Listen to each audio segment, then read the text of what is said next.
Hey, do you know what time it is? That's right. It's time for Coach Lindy's podcast.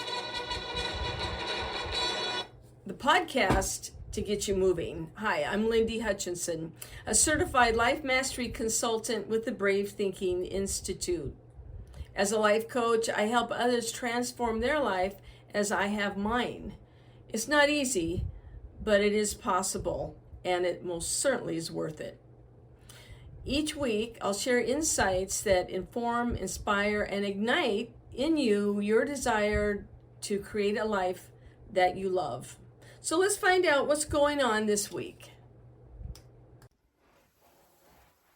Hello, and welcome to Coach Lindy's podcast.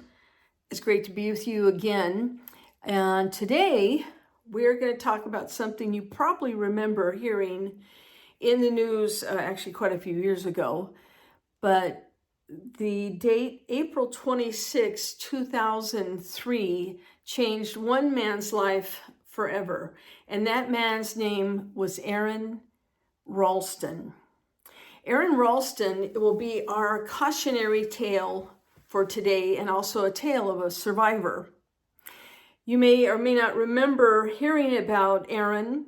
He is a mountaineer, and now he's actually a celebrity and an author and a speaker. But what happened to him on April 26, 2003, he was by himself and he was hiking in the Blue John Canyon in southeastern Utah. He fell. He was up in a high place, and he fell down in between two boulders, and he pinned his right wrist into a very tight place in the boulder. He ended up staying there 5 days when he had to make a very difficult decision. Aron had gone out. He was very athletic, and he had been a hiker and a mountaineer he was not new at this. He was very physical. He used to going out and enjoying the outdoors and hiking, and he was in very good physical condition, but he really only planned to do a day hike. So to be stuck and hung up under a boulder for 5 days was not in the plan. This was supposed to be like an afternoon thing. Being that he had only planned on going for an afternoon hike, he basically had a couple snacks in his backpack and a bottle of water. So after 5 days, things were getting pretty desperate. He was by himself and he's stuck. Well, I don't know if you remember the story, but he ended up cutting off his arm. Yeah. So most of us, fortunately, will never have to make that type of decision, but that's what Aron had to think about. He realized that where he was so remote, no one could hear him. There were passersby. He was in this beautiful but remote canyon, and he was stuck. So this is an interesting story, a little gruesome, but he basically body slammed his arm so he would break the bone, and then he took what he called a very inexpensive, kind of like a pocket knife that you'd get as like an extra, oh, buy this and we'll give you a free pocket knife. So it wasn't very sharp, and it certainly wasn't like a surgical scalpel, but he ended up cutting through his skin and the tissue and the membrane and all that stuff, and he was able to free himself. And of course, he began to bleed profusely, and he was able to make a tourniquet. But then, after cutting off his arm, he makes his way through the rest of the canyon, rappels down a 60-foot drop, hikes 7 miles before someone was able to help him. Now, probably most people may have perished because fortunately for Aron, he was young and he was very physically fit. But what a terrible place to be. In fact, he ended up writing an autobiography called Between a Rock and a Hard Place.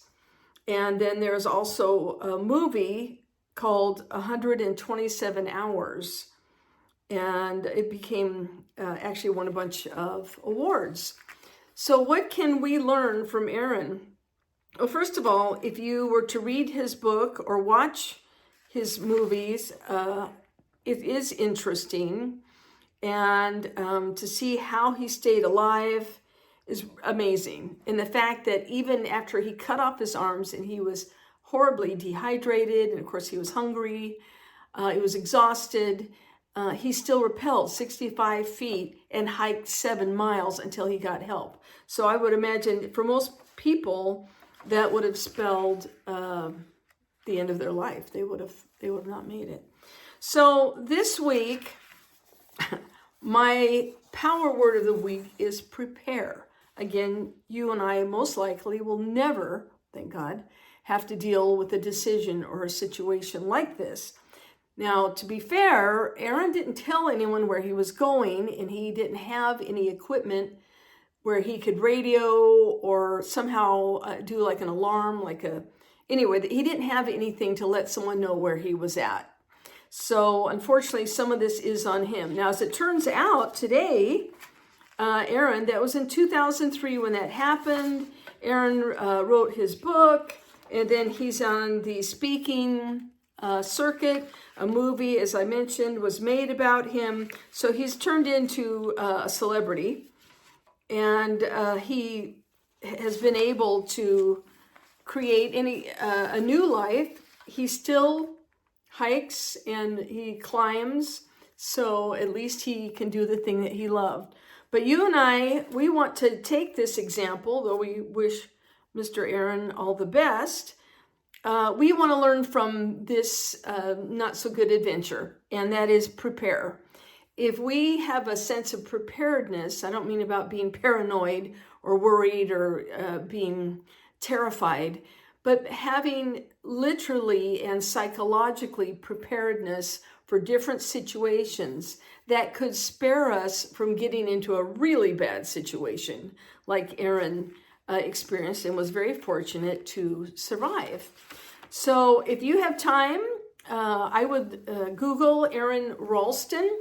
Interesting story, and he's been a speaker, and hopefully there's a lot of people, especially outdoor enthusiasts, who have learned a valuable lesson that even though you may want some solitude and bond with nature, get some exercise, it's still dangerous. It's still dangerous. And Aron was in amazing condition and showed a lot of courage to cut off his own arm. Apparently they went back and got the arm. That's another story. But Aron Ralston, for you and I today, can feel good that Mr. Ralston is fine today. He's living a full life, minus an arm. But you and I can take away that we want to be brave, we want to be adventurous, but we also want to be prepared. And our train your brain takeaway thought is Aron Ralston, prepare and avoid disaster. And of course, that can also be just having a better experience by being prepared. So plug things in, charge things up. If you're going somewhere, let someone know where you're going. Give them an itinerary of your travels so they know where to look for you and where to help you if that happens to take place. So from our Hey, That's Funny file, from Phyllis Diller. For those of you of a certain age know who she is. If you don't, she's worth looking up. She was hilarious, especially through the 60s and 70s. She said, my doctor looked my body over and I said, is there any hope? And he said, yes, reincarnation. So for those of us who always feel like we can improve, there's always reincarnation. So it's Coach Lindy, and I'm wishing you to have a wonderful week and keep building your dreams, keep creating a life that you love because you deserve it. I'll look forward to seeing you soon. Take care. Bye-bye. Hey, thanks for joining me this week. I look forward to being with you every week. And if you'd like to get in touch with me, please email me at coachlindy@lindyhutchinson.com. My name is spelled Lyndi, so it's Coach Lindy, Lyndi, at Lindy Hutchinson, LYNDIHUTCHINSON.com. I value what your input is, and I'm always open for suggestions and ideas. If you will like and or subscribe to this podcast, that would be wonderful. I appreciate it. And I enjoy anything that you might want to send in, or if you would like some more information about coaching, send me an email and I will get back with you, and we'll talk about how you can create your best life. Have a good week. We'll see you next time. Thanks. Bye-bye.